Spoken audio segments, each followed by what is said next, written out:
C'est déjà une étape accidentée qui attend les coureurs pour la seconde journée de cette Vuelta.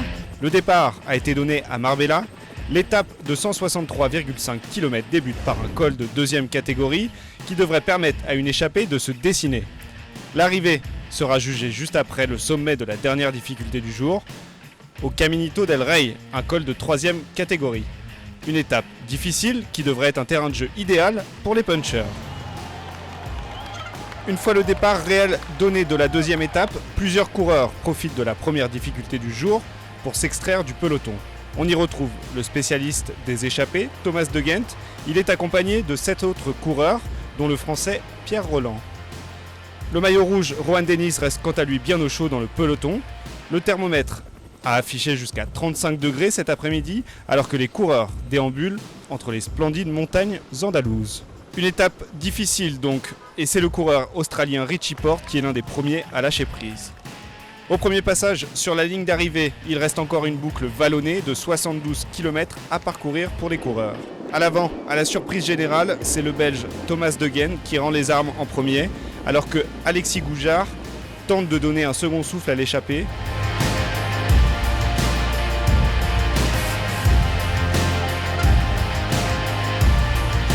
Mais sous l'impulsion des coureurs de la Movistar et de la Sky, les fuyards se font reprendre à 20 km de l'arrivée.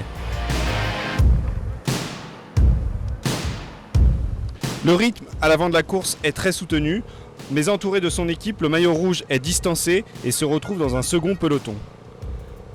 Après Richie Porte, c'est l'Italien Vincenzo Nibali qui se fait distancer. Les deux coureurs avaient chuté lourdement et abandonné sur le Tour de France. À 1,3 km de l'arrivée, c'est le coureur de la Quick Step, Laurens De Plus, qui tente sa chance en premier, mais il n'arrive pas à creuser l'écart.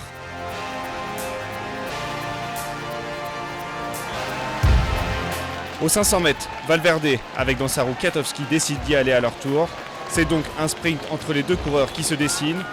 Juste après le dernier virage, à 100 mètres de l'arrivée, Valverde lance son sprint et prend le meilleur sur le Polonais. Une longévité au plus haut niveau impressionnante pour Valverde. Sa première victoire sur la Vuelta était il y a 16 ans.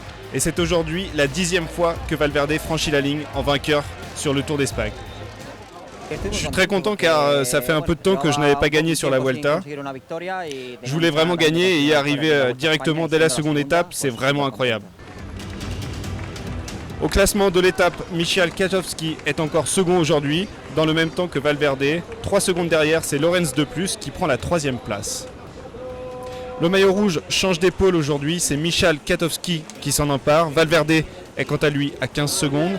A noter que le premier français Tony Galopin est à la 8e place à 33 secondes. Pour la 3e étape, les coureurs partiront de Mijas sur le bord de mer pour aller jusqu'à Alorin de la Torre.